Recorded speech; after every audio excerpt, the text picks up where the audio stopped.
Hablemos de fichajes. Te saco un nombre, Julián Álvarez. El jugador es muy buen jugador, pero no vale más de 100 millones. ¿Crees que el club está tan bien a nivel económico como se vende?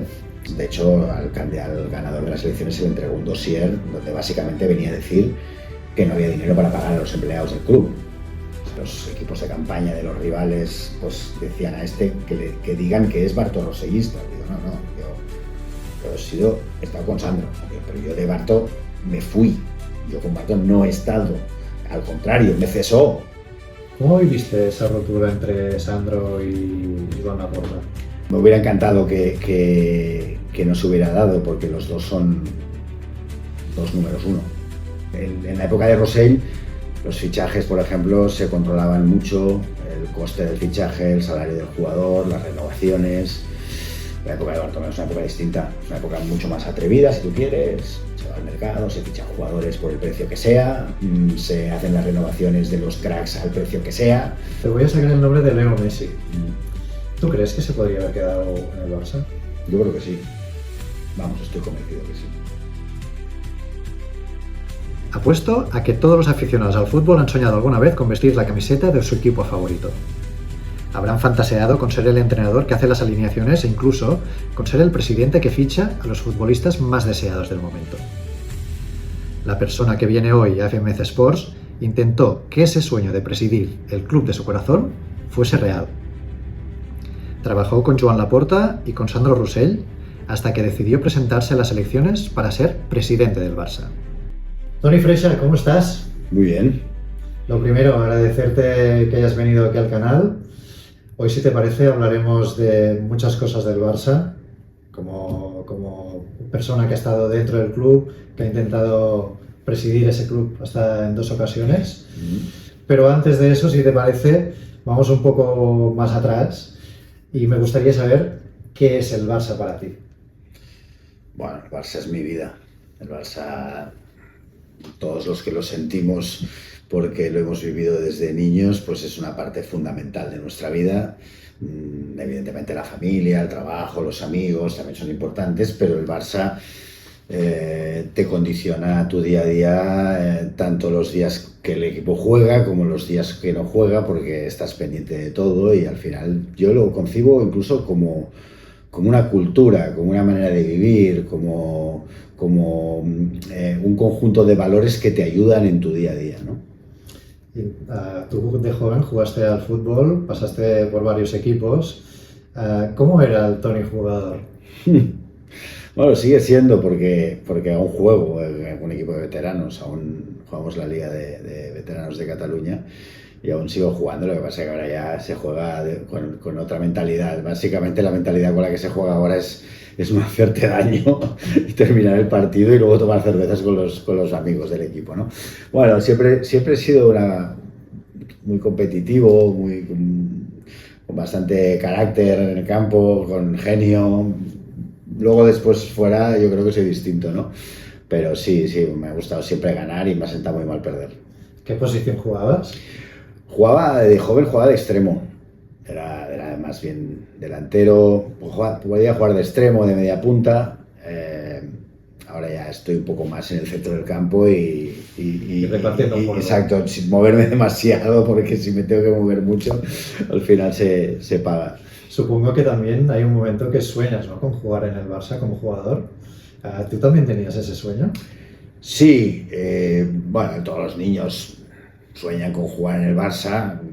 Lo que pasa es que ya te das cuenta cuando vas cumpliendo años y no estás jugando más que en el club de tu colegio, aunque juegues a un buen nivel, pero pues ya te das cuenta que eso no se va a dar. Pero el fútbol es tan maravilloso que permite que cualquiera se divierta jugando a su nivel.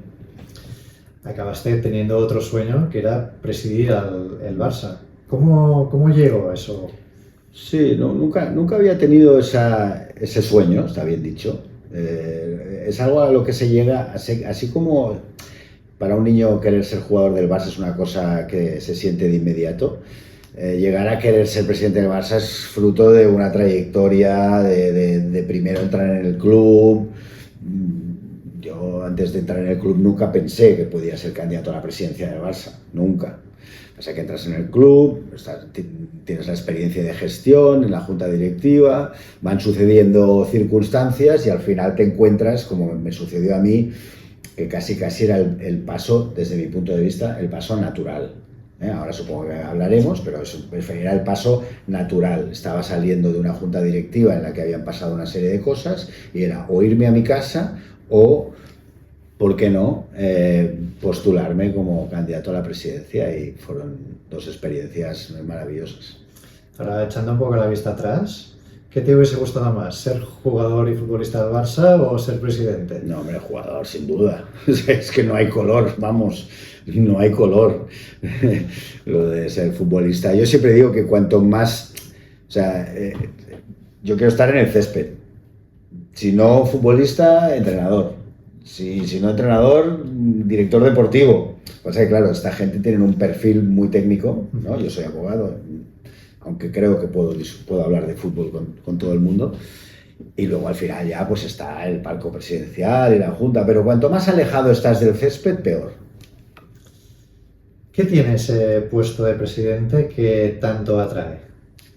Hombre, quizá lo que lo podría decir mejor son los que lo han sido o quien lo es ahora mismo. Pero yo lo veo como un puesto para los que somos culés, para los que sentimos el Barça, para los que consideramos que el Barça es nuestra vida, es un puesto de un inmenso honor, de una grandísima responsabilidad.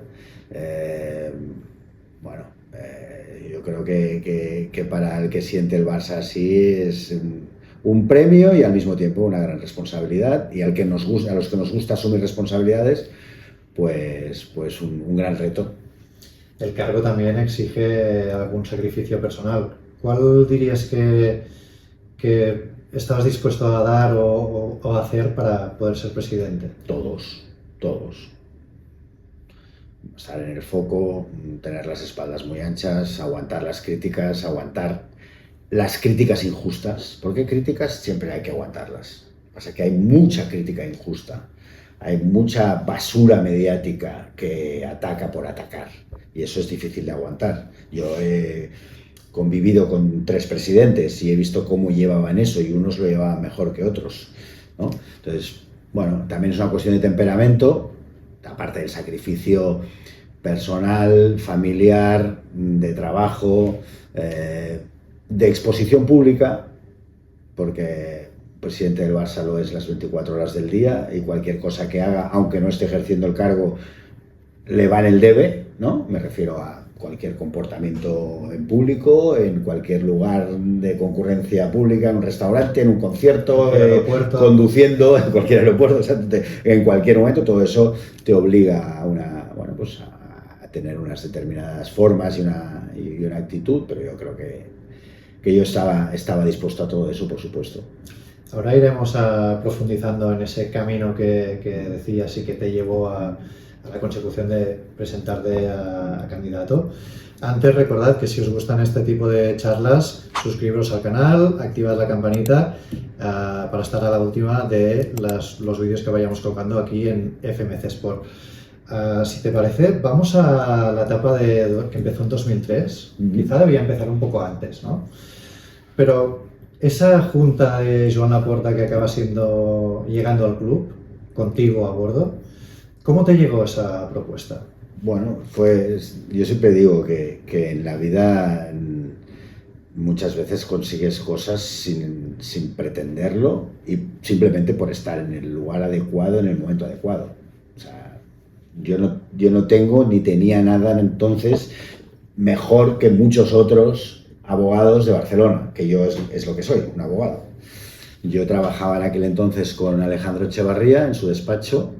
Alejandro Echevarría, cuñado de Laporta, y pues se dio la situación, y Alejandro pues fue quien promovió que Laporta se fijara en mí, por decirlo así, y tuve la oportunidad de entrar en el club, en la comisión de disciplina, como letrado asesor de la junta directiva, y bueno, en ese sentido pues siempre lo digo, muy agradecido a Alejandro y a Joan Laporta.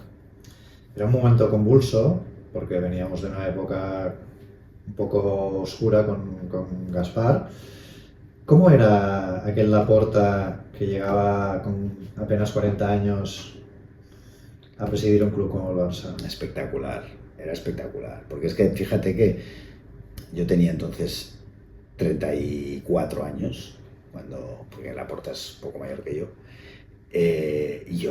Yo viendo que había una candidatura que era la que tenía que ganar, la favorita, que era la de Lluís Bassat, donde iban, bueno, todos los pesos pesados que a uno se le pudiera ocurrir, incluso Pep Guardiola era el secretario técnico, director deportivo, iba Salvador Alemany, iba Miquel Rocajunyent, bueno, aquello era quiénes somos nosotros, un grupo de jóvenes, para intentarlo siquiera. Entonces eso lo lideraba un Joan Laporta que fue de menos a más en las encuestas, o las encuestas de intención de voto, y iba comiendo el terreno, triunfando en su discurso, llegando a la gente. Se notaba cuando ibas por la calle con él, que la gente le llamaba, le saludaba, y él, bueno, ya conocemos a Joan Laporta. O sea, si Joan Laporta ahora es una persona que tiene esa capacidad única, innata, de conectar con la gente,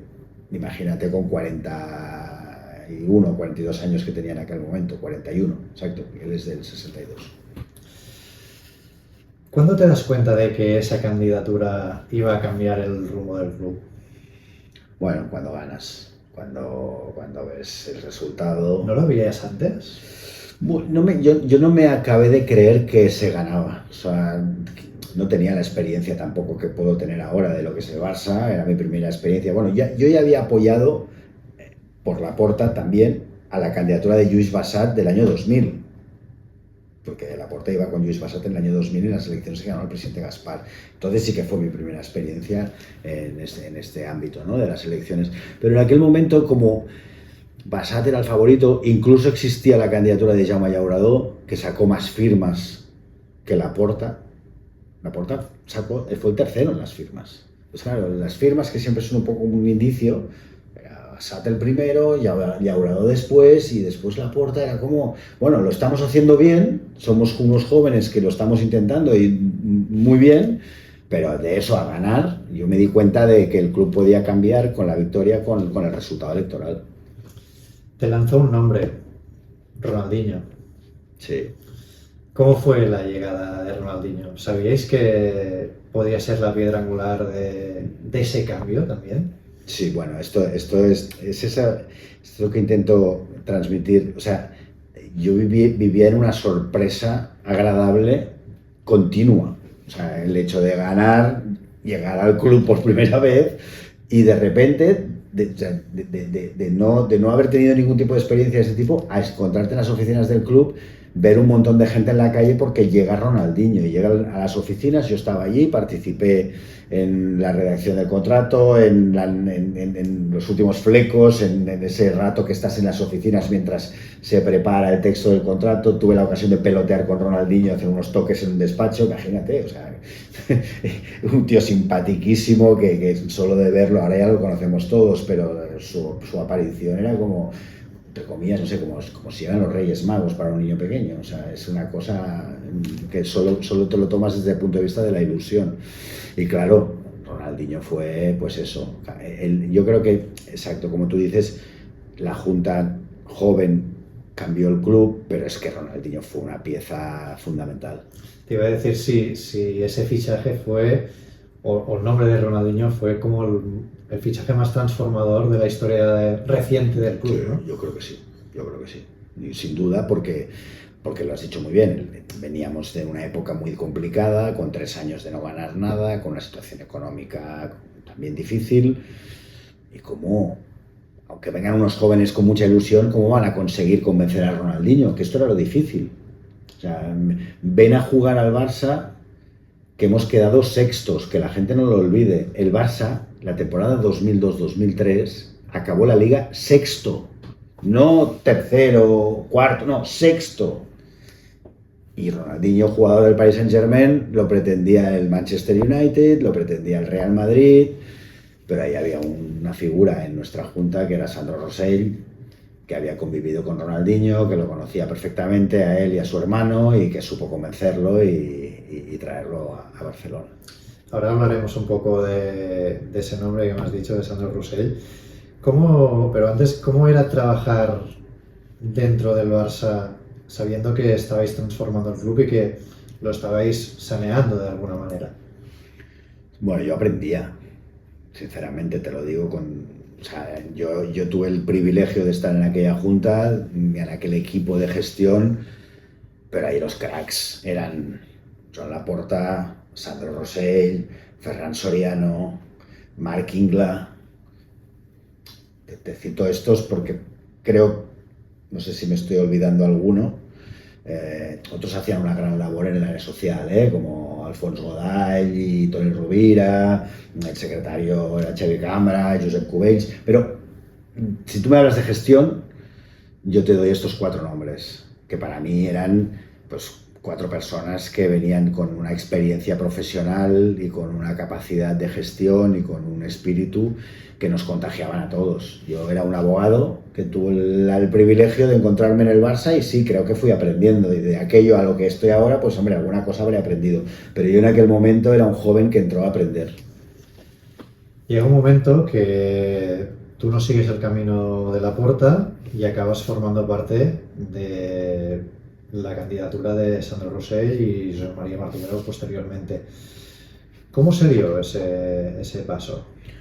Bueno, yo de la candidatura de Bartomeu no he estado nunca. Yo estuve en la candidatura de Sandro Rosell. Se dio que yo me fui del Barça en el año 2005, por circunstancias vinculadas también al tema profesional que te he contado, que estaba con Alejandro Echevarría, y el hecho de desvincularnos pues llevó a eso.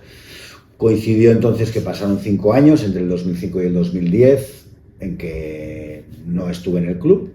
Pero como cuando me fui en el 2005 también coincidió en el tiempo con que se iban Sandro, Bartomeu, Moix, Monés, Faust, toda esta gente, pues estuvimos un poquito a la espera, por decirlo así, si se daba, de que hubiera elecciones nuevamente, que las hubo en 2010 y bueno, pues tuve un rol en esa candidatura, así que ya de más experiencia y cuando ganamos pues fui el secretario de la Junta Directiva. ¿Fue una decisión más de personas, de gestión, de punto de vista del club? Yo creo que éramos muy jóvenes y ahora visto con perspectiva te das cuenta que de lo que estabas convencido entonces es relativo. Hubo una fractura, caes en el otro lado, por decirlo así, te pones a criticar mucho lo que hacen en el otro lado de la trinchera. Ya te digo, ahora con perspectiva, pues dices, bueno, todo es relativo, ni unos eran tan buenos ni otros eran tan malos, pero sí, estás en ese lado y en ese lado pues también tienes la ilusión de volver al club, porque yo me quedé cuando me fui, después de 2 años, digo, entre el 2003 y el 2005, cuando me fui con una inmensa tristeza de decir, madre mía, qué poquito ha durado este sueño. Y las ganas de volver estaban, pero muy vivas, y por eso pues surgió la oportunidad de volver en 2010. ¿Cómo viviste esa ruptura entre Sandro y Joan Laporta? Sí, la viví en el bando de Sandro. Y bueno, pues me hubiera encantado que no se hubiera dado, porque los dos son dos números uno. Aquella junta, si se hubiera mantenido, había un nivel ahí espectacular. Y sí que he de reconocer que la viví pues pensando que Sandro era el bueno y Laporta era el malo. Y ahora, con perspectiva, pues ya digo que los igualo a los dos, ¿no? Y me hubiera gustado que esa fractura no se hubiera dado. Decías que esa junta era muy potente. ¿Qué pasó para que se rompiese tanto? Bueno, es que digerir que de la noche a la mañana estás en el foco mundial, eso no es fácil. Para gente que, aunque haya tenido grandes responsabilidades profesionales y empresariales, pero el Barça es otra cosa. Entonces yo creo que fue fruto un poco de la inexperiencia, del exceso de generosidad, seguramente del presidente, de la de la expectativa que cada uno se forma cuando uno llega allí. Es que esto a mí me hace gracia porque pasa siempre. Cuando alguien entra como directivo en el Barça se cree que a lo mejor que va a tener la capacidad de hacer un montón de cosas que luego en realidad tampoco es tanto. Y las cosas importantes las saben 2 o 3 personas y el resto no las saben. Entonces, esa gestión de egos no es fácil. ¿Qué perdió el Barça con esa ruptura? Pues la oportunidad de tener una junta directiva, yo creo que del nivel máximo que ha tenido en las que yo he conocido el FC Barcelona. Es verdad que a partir de ahí pues surgió la posibilidad de que la junta del 2010 también fuera muy buena, que para mí realmente lo fue. Y ha habido como eso, que ese grupo del 2003 se rompiera, pues ha dado la posibilidad de lo que existe también en la política de la alternancia, ¿no? Ahora estos, ahora los otros, pero en realidad son los mismos, porque son los del 2003. Y el Barça todavía está en manos, porque para mí el referente y el líder y el que marca la gestión es el presidente Laporta, por lo tanto venimos de aquella época todavía. Más adelante, Josep María Bartomeu acabaría presidiendo el club tras la salida de Rossell. ¿Cómo recuerdas ese momento también? Fue un momento muy duro, porque Sandro dimitió antes de hora. Sandro gana las elecciones del 2010 siendo el presidente más votado de la historia, 35.000 votos, 35.021 creo. Y tenía que ser presidente durante 6 años. Desde el 1 de julio del 2010 al 30 de junio del 2016. Pues el 23 de enero del 14, o sea, 2 años y medio antes de cuando correspondía, vino un día a la Junta y nos dijo que se iba. Nos explicó sus razones y yo opiné sobre esas razones y no me pareció una buena idea. No solo por la salida de un presidente que estaba plenamente legitimado, sino por el hecho de que le tuviera que sustituir cualquiera de nosotros que no éramos, no teníamos que asumir un rol que no habían reconocido los socios, y bueno, eso determinó pues que al cabo de poco tiempo Bartomeu tuvo que convocar elecciones, claro. Con el paso de los años, ese mando de Bartomeu acabó acumulando un montón de críticas. ¿Fue todo tan nefasto como se pinta? No, bueno, hubo un cambio significativo en la gestión. O sea, yo esto lo he vivido porque yo, cuando Sandro se va en enero del 14, continúo siendo directivo, aunque Bartomeu me cesa como secretario, como portavoz. Yo paso a ser la nota discordante de aquella junta, asisto a las reuniones de junta, pero estoy sentado en una esquina y casi sin poder hablar, o cuando hablo te das cuenta que muchas ganas de escucharte la gente no tiene, porque todo el mundo cerró filas en torno al nuevo presidente, que era Josep María Bartomeu, aunque no había sido escogido por los socios. Entonces, lo que determina el mandato de Bartomeu es que haya que convocar unas elecciones, y él tiene un criterio de gestión distinto. O sea, en la época de Rossell, los fichajes, por ejemplo, se controlaban mucho, el coste del fichaje, el salario del jugador, las renovaciones. La época de Bartomeu es una época distinta, es una época mucho más atrevida, si tú quieres. Se va al mercado, se fichan jugadores por el precio que sea, se hacen las renovaciones de los cracks al precio que sea.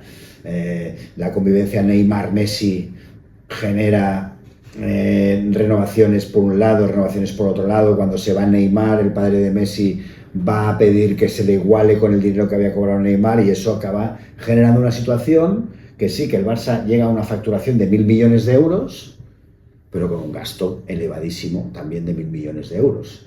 Viene la pandemia, y aquí es donde quiero ser justo. La pandemia es como el toque de gracia, ¿no?, a una gestión demasiado atrevida, y la pandemia genera una situación que se ha estado pagando hasta hace poco. ¿Dirías que hubo algún momento que empezó a torcerse todo? ¿Quizá esa salida de Rossell?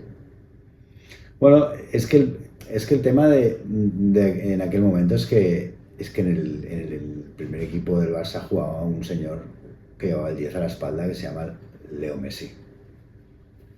Y se había fichado a otro grandísimo jugador, que era el segundo mejor jugador del mundo, que era Neymar. Y también Luis Suárez. Entonces, el equipo, era la época que se decía, es que este equipo lo aguanta todo. Y yo creo que es verdad. O sea, era un equipo que era el mejor equipo del mundo. Desgraciadamente, por ejemplo, pues no ganó competiciones europeas como tenía que haberlas ganado, pero sí era un equipo que hacía que todo el mundo pensara que el club estaba bien, porque el equipo realmente aguantaba mucho, ¿no? La realidad era un poco distinta. ¿Tú por dentro ya veías ese deterioro, para decirlo, llamarlo de algún modo? Sí, yo me presento en el 2015 sin ninguna opción de ganar, siendo Bartomeu candidato, precisamente con ese discurso. Yo en el 2015 ya digo que el modelo en ese momento, y está en las hemerotecas, que el modelo de Bartomeu es el modelo de Florentino de los Galácticos. Y entonces luego vienen Dembélé, Coutinho, Griezmann, ¿sabes? O sea, yo ya sabía que ese era el modelo. Bueno, yo tengo otras ideas distintas. Creo que el Barça, por encima de todo, tiene que potenciar los jugadores formados en la cantera, ir al mercado a fichar los cracks, bien realizadas las operaciones, sin inflacionarlas. Y la cantera es la cantera, ¿eh? No son jóvenes extranjeros de otros países que viene una gente y te los ofrece. El Barça, en la época de Bartomeu, para el Barça B, no sé si fichó 40 o 50 jugadores que venían de no sé dónde, jóvenes, que yo no digo que a veces no encuentres un jugador joven en algún sitio y lo puedas incorporar a tu fútbol base, pero tiene que ser muy, muy esporádico y muy excepcional, no la dinámica en general. ¿Cuál dirías que fue el principal error de Bartomeu? ¿Quizá ese modelo, o también estar un poco más pendiente del que dirán y no de lo que tenía que hacer, quizá? Sí, no, yo creo que ese modelo. Yo creo que es un modelo deportivo que, aunque dio éxitos, insisto, porque él siempre, y yo si estuviera en su lugar también lo haría, diría, oye, no, aquí están mis títulos. He ganado más títulos que nadie, que es verdad, ¿eh? La época Bartomeu yo creo que es la época del presidente que ha ganado más títulos que nadie. Pero claro, es que estás hablando, ya digo, de una época en que cuando Bartomeu llega a la presidencia del Barça, sustituyendo a Sandro Rosell, Messi tiene 26 años. Messi, Iniesta, Busquets, Xavi. No, Xavi está casi al final porque se va entonces, pero bueno, Piqué, Neymar, ese equipo es un equipo. Yo creo que el principal fallo, digamos, la principal deficiencia de gestión para mí es esa. La verdad es que llegó la pandemia y fue como un poco la estocada a esa junta. ¿Cuánto daño hizo realmente la pandemia al Barça? Sí, mucho daño. Mucho daño. Para mí la combinación de la pandemia más la poca conexión que existía entre la gestión del club y el vestuario, pues dio pie a que el Barça no supo encontrar soluciones.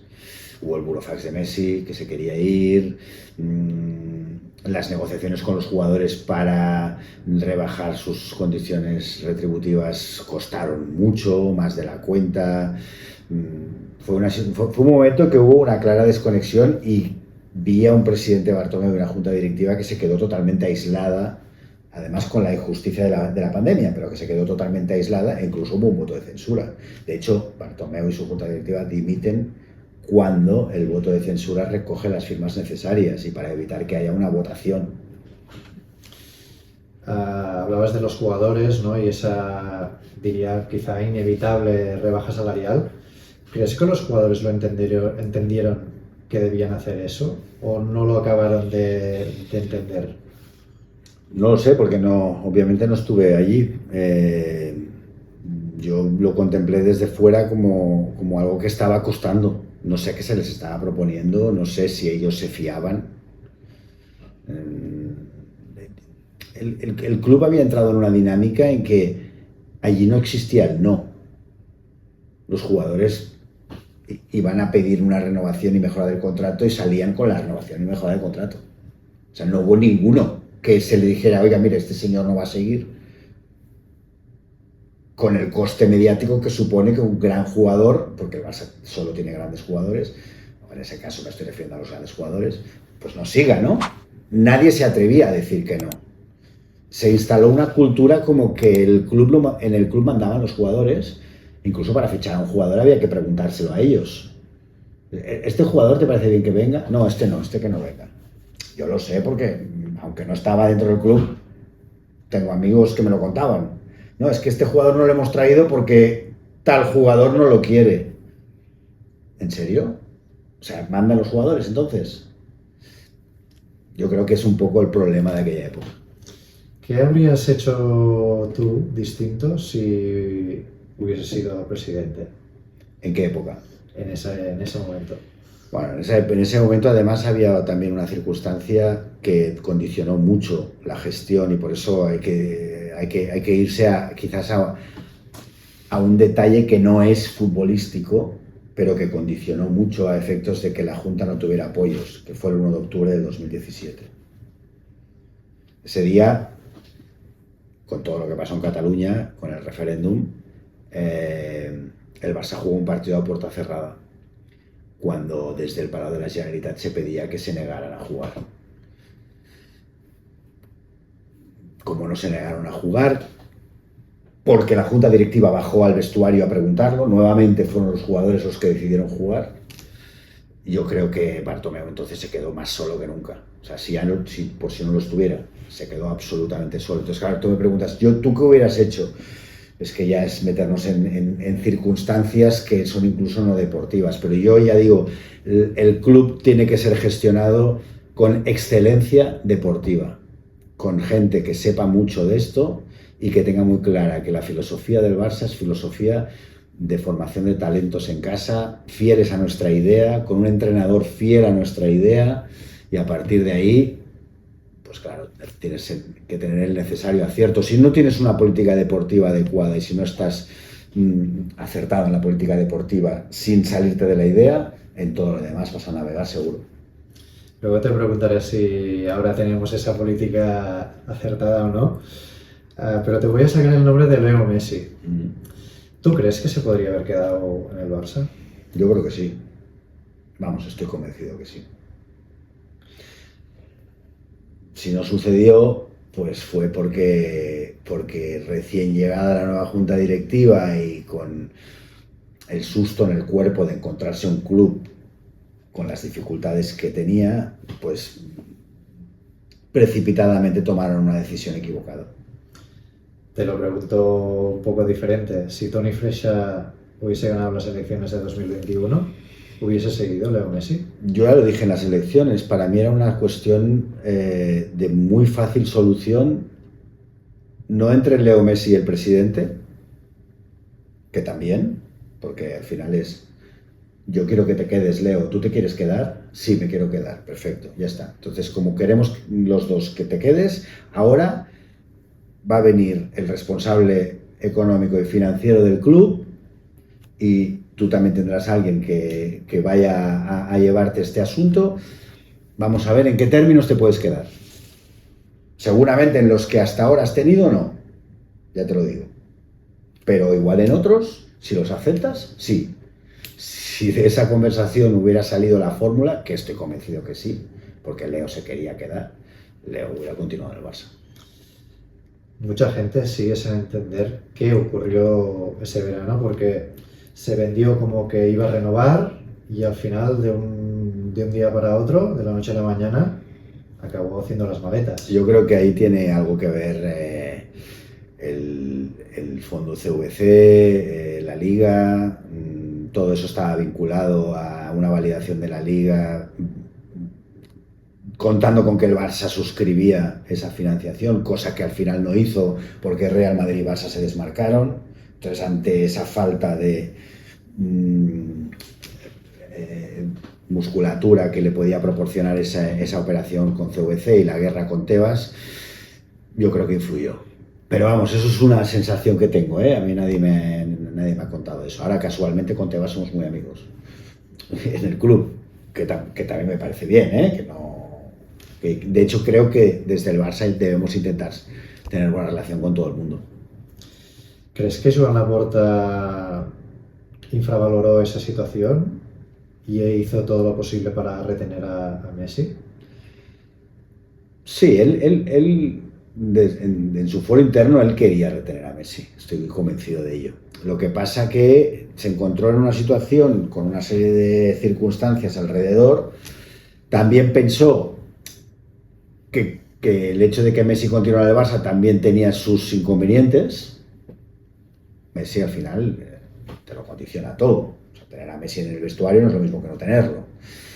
Y yo creo que llegó a una conclusión precipitada de que Messi en el verano del 2021, es decir, con 34 años, pues prácticamente ya había dado todo su fútbol, cuando no es verdad, porque no hay más que verlo en el Mundial. Aparte de lo que es Messi, es que Messi es el mejor jugador de la historia, que continúa siendo en la actualidad el mejor jugador del mundo, pero es que está formado en la Masía. Y su significado para el Barça, para la marca Barça, para lo que es nuestro club, es único. Y entonces perder eso nos ha hecho daño, sí. Viendo la relación que tienen ahora Laporta y Messi, ¿crees que también el Barça o el club ha sabido superar esa no sé si ruptura o esa salida emocionalmente? Sí. ¿Crees que ha sabido superar ese momento? Sí, la gente del Barça es muy madura, muy consciente de que lo primero es el club. Aquí no, o sea, la gente no se alinea a favor de uno u otro si es que hay un conflicto entre Laporta y Messi, que estoy seguro que si hay algo se solucionará, sino que la gente piensa en el Barça. Y el Barça, pues en las elecciones ha habido algún candidato que ha querido hablar mucho de Messi, y al final el socio ha votado a Laporta arrasando, ¿no? Entonces yo creo que esto está superado, pero eso no quiere decir que no tengamos todos la sensación de que queremos despedirnos de él o tenerlo cerca, tenerlo en el estadio un día, hacerle un partido de homenaje, dedicarle la ovación del siglo, no sé. O sea, es como que nos gustaría que todo esto estuviera solucionado, pero la gente ha digerido lo que ha pasado. Fue un momento determinado, pero ya han pasado 6 años, ¿no? 5 años. Volvemos a ti.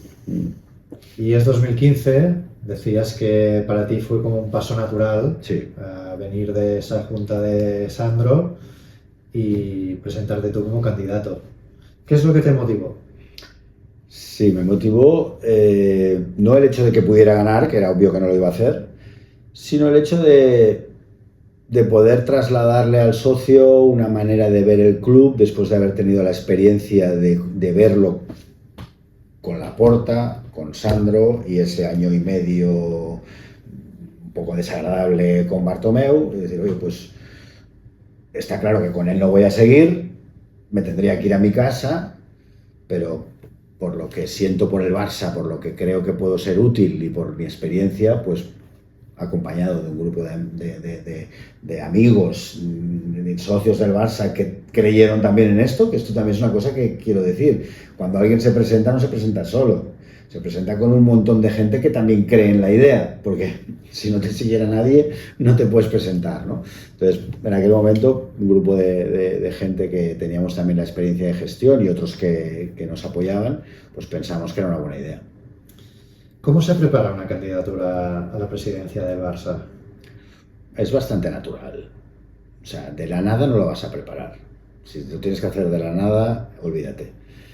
Y al final es esto, esa misma experiencia y conocimientos que has ido adquiriendo con la gestión, pues lo proyectas luego en una competición que son unas elecciones. Reparte roles, evidentemente, todo el mundo sabe que el club tiene varias áreas de actividad social, institucional, deportiva, económica, peñas, bueno, entonces lo repartes un poco entre la gente que hay ahí y vas por el territorio, por las instituciones donde hay socios a explicarlo, a los medios de comunicación también, claro. ¿Cuánto cuesta más o menos una campaña? Bueno, Esto es lo que cada uno quiera gastarse en función de los recursos con los que quiera contar. Se puede hacer una campaña modesta por 200 o 250.000 euros. Modesta. Sí, sí, claro. Ya luego el techo ponlo donde quieras. ¿Qué aprendiste de esas primeras elecciones que te presentabas? Pues que el socio, por ejemplo, que el socio del Barça al final decide entre dos, el tercero ya no cuenta. O sea, si no estás entre los dos que tienen opciones, no tienes ninguna. Y que aún así hacer bien las cosas también tiene sus réditos, ¿no? Digo, desde el punto de vista electoral. Es muy importante tener un buen mensaje, es muy importante actuar honestamente con el socio de manera que aunque no hayas ganado, luego la gente te reconozca una buena labor. Y bueno, y que es una experiencia única, es una experiencia, para mí uno de los grandes momentos de mi vida, y lo digo en serio, es el debate de TV3 que en aquellas elecciones del 2015 fue en el estadio, en la tribuna del estadio. Llegar allí con el césped, iba con muchos nervios, solo llegar allí en el set que habían montado, se me fueron todos los nervios y disfruté muchísimo. Y bueno, es una experiencia única. En 2021 vuelves a presentarte. ¿Por qué decides hacerlo de nuevo? Bueno, porque me quedé con la sensación de que las del 2015 no eran, ¿no? Y que había que probar en otras, en un contexto distinto. También el tema de la pandemia las hizo muy complicadas, que me identificaran con Bartomeu, que es una cosa que ya sé que los equipos de campaña de los rivales pues decían a este que digan que es bartorrosellista. Digo, no, yo he estado con Sandro, pero yo de Barto me fui. Yo con Barto no he estado. Al contrario, me cesó como secretario, como portavoz, y aún así, en unas elecciones en las que se presentaban Emili Rousseau, que salía de la Junta de Bartomeu porque había sido vicepresidente, y Xavi Vilajoana, que también salía de esa junta directiva, el Bartó rosellista era yo. Bueno, se me colgó esa etiqueta, afortunadamente ya no la tengo. No esa, ni ninguna, no quiero tener ninguna, tampoco alguno que me diga, no, eres laportista, no, yo no soy, yo soy yo, y sobre todo del Barça. Y yo creo que al final, después de mucho tiempo, pues al menos eso lo he conseguido. ¿Creías que podías ganar? Sí, yo creía que por el hecho de que había hecho una buena campaña en el 2015 y por el perfil y la gente que me acompañaba, pues existía la posibilidad de ganar. De hecho, cuando pasamos el corte y que quedamos solo 3 candidatos, creo que puedo disputar una victoria a Laporta. Al final era Laporta o la alternativa. Lo que pasa es que Laporta realmente era muy fuerte y el socio vio como alternativa a Víctor Font y no a mí. Aún y así orgulloso de que casi 5.000 socios me votaron. ¿Qué tiene que tener una persona para soportar una campaña electoral? Porque decías ahora la etiqueta que me colgaron y... Sí, es una muy buena pregunta. Es muy fácil la respuesta. Que perder no te pese. Cuando vas a unas elecciones, tienes que saber que lo más probable es que pierdas. Porque ganar es como lo del chiste del póker, ¿no? Ganar tiene que ser la releche. O sea, entonces, muy poca gente de nivel, no me incluyo, entre los de nivel, pero en Cataluña, que dices, bueno, y este, y el otro, y aquel, ya. ¿Está preparado para perder? No se lo puede permitir. Y por ese motivo el candidato a la presidencia del Barça es un perfil muy especial, ¿no? Tiene que ser una persona que reúna todos los requisitos de conocimientos, de experiencia, de preparación, de barcelonismo, evidentemente, de conocimiento del club y que esté dispuesto a perder. Hay muy pocos. Tú conociste al Laporta de 2003, al de 2021. ¿Cuáles son las diferencias entre uno y otro? La base es la misma, evidentemente, pero bueno, el Laporta de 2003 es mucho más volcán que el del 2021, que está más aposentado, más sereno, domina mucho más. O sea, el del 2003 es espontáneo y ocurrente, porque siempre lo es, y divertido, pero al mismo tiempo incontrolable. Yo creo que el de ahora tiene un punto más de ironía, de clase, por decirlo así, de control, pero la base es la misma, ¿eh? Es la misma persona, con la misma energía, con el mismo fuego dentro y pasión por el Barça. Cuando Laporta vuelve, la situación era extrema a nivel económico, también social y deportivo, ¿no? Porque veníamos de un momento como para un poco un declive de todo, ¿no? ¿Crees que era el indicado para revertir esa situación? Yo creo que hubiéramos sido indicados cualquiera de los otros dos, igual que él lo es, ¿eh? Hubiéramos hecho, no lo sé, yo desde luego hubiera hecho otra cosa distinta y no hubiera cerrado unas pérdidas de 488 millones de euros, que son los que luego nos han penalizado con el fair play ante la liga y hasta que no sé, que hemos llevado arrastrando tanto tiempo, ¿no? Pero sí que es cierto que era una situación muy complicada, que ya nos lo transmitía la comisión gestora que presidía Carlos Tusquets. De hecho, al ganador de las elecciones se le entregó un dossier donde básicamente venía a decir que no había dinero para pagar a los empleados del club. O sea, era una situación muy, muy, muy complicada. Si tuvieras que reconocerle un gran acierto a la gestión de estos últimos años, ¿cuál sería? El entusiasmo y el optimismo y la capacidad de liderazgo. O sea, yo siempre digo que Laporta es un símil, ¿eh? Él va en un barco en medio del mar con un temporal con olas de 20 metros y está en la cubierta con gafas de sol diciendo que es un día magnífico. O sea, no, es un día fantástico. Pero si estamos a punto de naufragar. O sea, es muy optimista, le salen bien las cosas. O sea, dices, oye, pero este triple salto mortal que hemos hecho, hemos caído de pie. Bueno, pero eso es un mérito, porque una vez puede ser suerte, pero cuando te pasa constantemente, pues algo habrá ahí, algo habrá. Entonces, yo creo que sí, que desde ese punto de vista es una persona idónea para volver a recuperar otra vez el club, que no quiere decir que no haya habido cosas que se pudieran haber hecho mejor, que no quiere decir que se hayan acabado las dificultades, no, eso sigue existiendo, pero creo que ha sido una persona, bueno, los resultados están ahí. Voy al revés, quizá me lo apuntabas con uno de las pérdidas. Hablamos de éxito, pues el gran debe o error que crees que cometió. Sí, para mí creo que nos pegamos un tiro en el pie ahí, como club.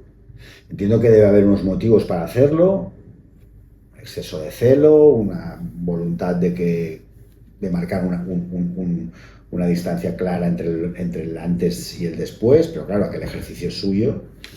Y yo creo que ahí eso nos ha lastrado mucho a la hora de poder ir al mercado, pero también te diré que por no haber podido ir al mercado hemos contado con jugadores del plantel, de la cantera, que son descomunales. Dices, oye, pues casi, no sé, igual a veces ir al mercado mucho y traer jugadores de fuera acaba desenfocando el proyecto, y a mí me gusta el proyecto consolidado con gente de casa.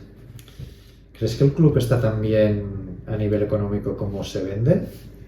No, el club ha mejorado sustancialmente y sobre todo está en el impasse de habernos ido a Montjuïc y estar volviendo al Camp Nou y cuando tengamos el estadio habremos despegado para la recuperación. O sea, aquello es, digamos, la joya de la corona, contando con que el proyecto deportivo es bueno, que es lo que decía antes. Si tú no tienes una buena gestión deportiva, ¿para qué quieres un gran estadio? Pero si tienes una muy buena gestión deportiva y tienes jugadores que todo el mundo quiere ir a ver, un estadio como el que estamos haciendo nos permitirá recuperarnos definitivamente.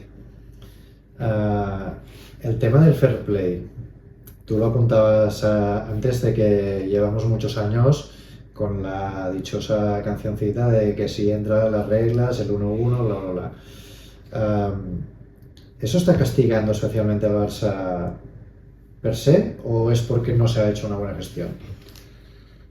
No es que, o sea, en el momento en que te condicionan unas pérdidas de 488 millones de euros, la Liga quiere que las recuperes. Si no las recuperas, no tienes 1-1. Si luego encima en tu año natural también tienes pérdidas y que te obligas a vender activos para no tenerlas, los activos cuando los vendes algunas veces no los cobras.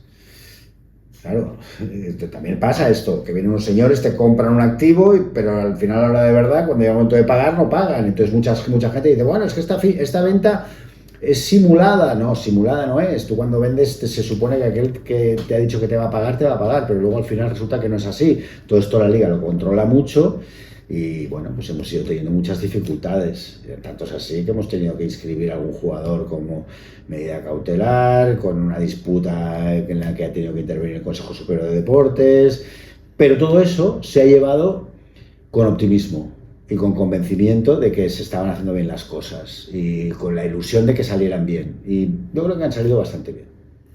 Aunque haya socios estratégicos que no paguen o la elección de esos socios, ¿no?, que quizá era apurada. Bueno, son socios que en un momento dado te ayudan. Es que al Barça hay mucha gente dispuesta a ayudarle. No ayudarle, a sentirse parte del Barça, echando una mano. El Barça es esto. Es que por eso el Barça, cuando hay gente que con discursos apocalípticos de que ya no volverá a haber elecciones, esto lo oyes cada 2x3, cada vez que hay elecciones dicen, vamos, aprovechemos porque ya no volverá a haber nunca más. Yo no te diría que el Barça es inmortal, porque alguna vez igual, si uno se empeña, igual sí que, pero hay tanta gente en el mundo que lo tiene como algo importantísimo en sus objetivos, en sus ilusiones, en su vida, y te estoy diciendo personas, empresas, instituciones.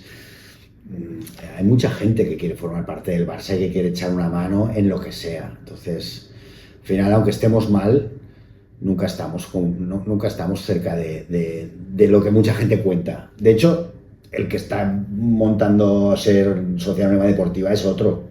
El Barça no. Iba de blanco, ¿no? Iba de blanco, sí. Hablemos de fichajes. Vale.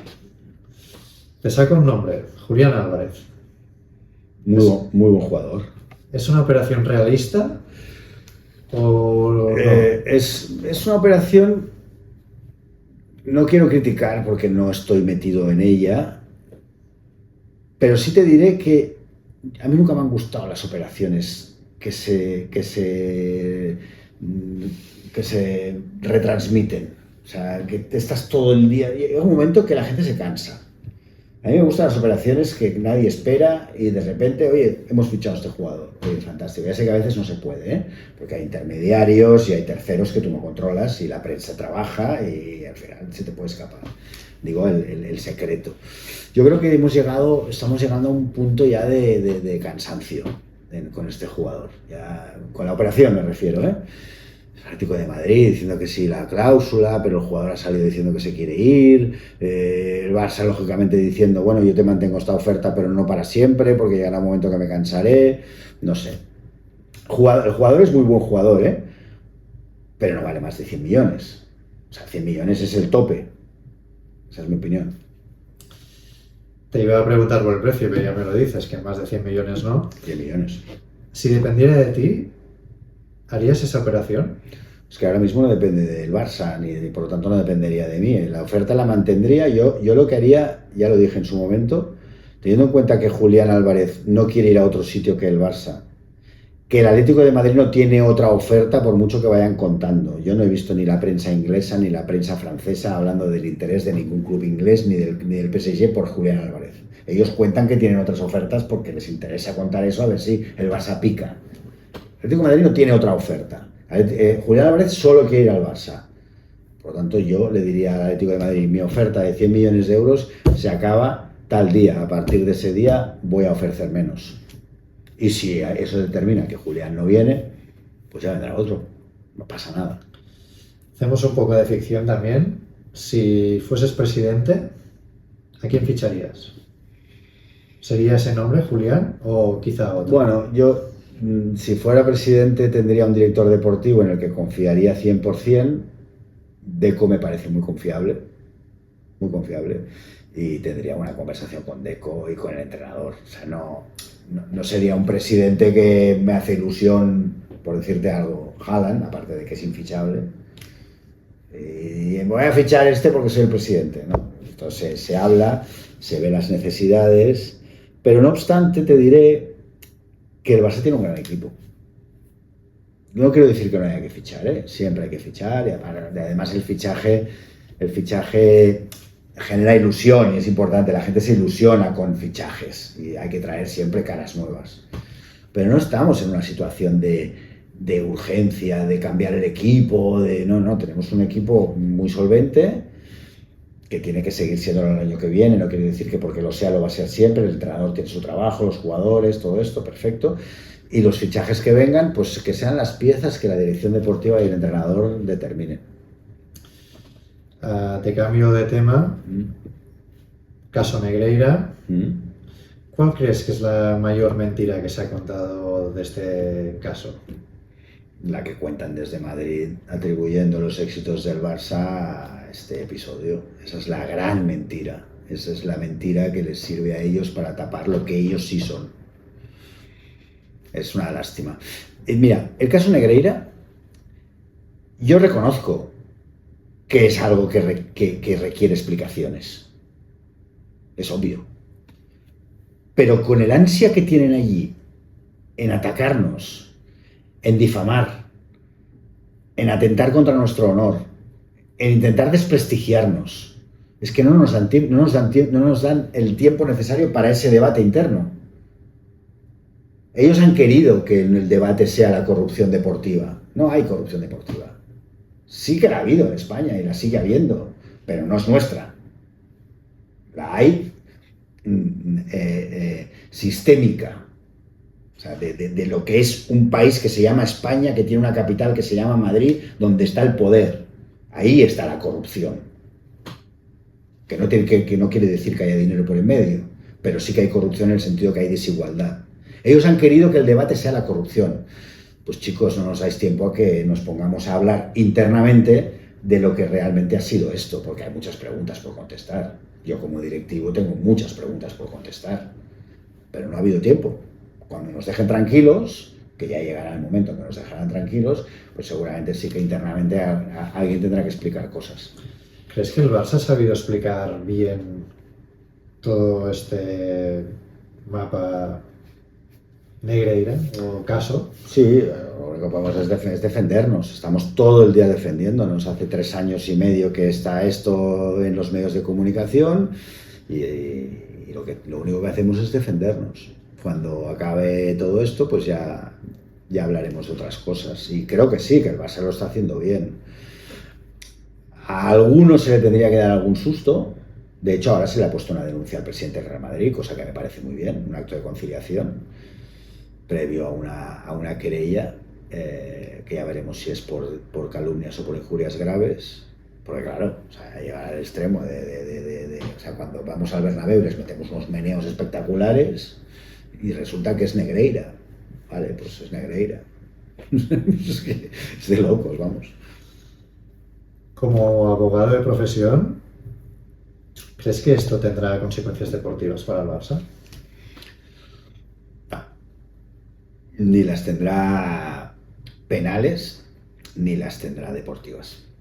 Otra cosa es el ruido que se haga desde Madrid porque les interesa y ahora llegaba un informe a la UEFA se está partiendo de risa de ese informe. No lo dirá, pero se está partiendo de risa. Porque exactamente cuál es el tema. ¿Qué vamos a ver? ¿Vamos a ver los partidos? ¿Nos sentamos a ver partidos de los últimos 20 años? ¿Sí? ¿Seguro que los señores del Real Madrid quieren que nos sentemos a ver partidos? Vamos ya encarando la recta final. ¿Cómo imaginas el Barça dentro de 10 años? Bueno, es la línea que ha llevado durante toda su historia. Es un club con un potencial universal inmenso que seguirá en la misma línea que ha venido siguiendo en estos últimos 25 o 30 años, estoy convencido. O sea, veo un estadio ya terminado, el mejor del mundo, con un equipo seguro que competirá para lo máximo y a la gente disfrutando y orgullosa de ser culé. Lo veo así, no lo veo de otra manera. Yo creo que de otra manera va a ser imposible. Ahora ya el fútbol ha llegado a un nivel que la élite hay una distancia muy clara entre la élite. Eso que contábamos antes de que en el 2003 llegamos y el Barça había quedado sexto en la Liga, eso ya es posible que pase. ¿Te gustaría volverte a presentar a la presidencia del Barça? No lo tengo en mente. Hombre, a ver, ¿te gustaría ser presidente del Barça? O sea, me lo pintas ahora. Ve para allá que ya te están esperando. Y dices, hombre, pues igual sí, porque es una cosa que hace mucha ilusión. Pero ahora mismo no lo tengo en mente. Además, si fuera, sería dentro de 5 años, ¿no? Que es cuando hay elecciones, con lo cual estoy muy tranquilo, muy feliz. Tengo mi rol dentro del barcelonismo que me divierte, que es participar en medios de comunicación y defender lo nuestro, poderles cantar la caña y decirles las cosas a la cara a los que nos quieren hacer daño, y disfrutar con mis hijos cuando voy al campo, los desplazamientos, las finales que vamos, con la gente que los amigos, la gente de grada, que siempre me lo he pasado muy bien con ellos. Estoy muy bien. Por último, ¿qué le dirías al Toni Freixa que se presentó en 2015? No, le felicitaría. O sea, a ver, que no quiero decir que está todo perfecto, ¿eh? Pero yo creo que, hombre, sí que ahora un poco en perspectiva dices, ostras, te atreviste mucho, ¿eh? O sea, fuiste muy valiente. Ahora veo la vida distinta, mido más los pasos que doy. Pero lo encuentro bien, porque yo en aquel momento tenía la edad idónea para hacer eso. Toni, yo siempre acabo las entrevistas preguntándote si hay alguna pregunta que no te he hecho y querías que te hubiese preguntado. No, yo creo que lo hemos tocado todo. Ha sido una entrevista muy completa y yo creo que ha salido bien. Bueno, esto ya lo dirá la gente, con las visualizaciones y los comentarios, pero yo he estado muy, muy a gusto. Esperemos que sí. Muchísimas gracias por tu tiempo, por esta charla y por hablar de todo. Y sobre todo muchísima suerte en todo lo que te propongas.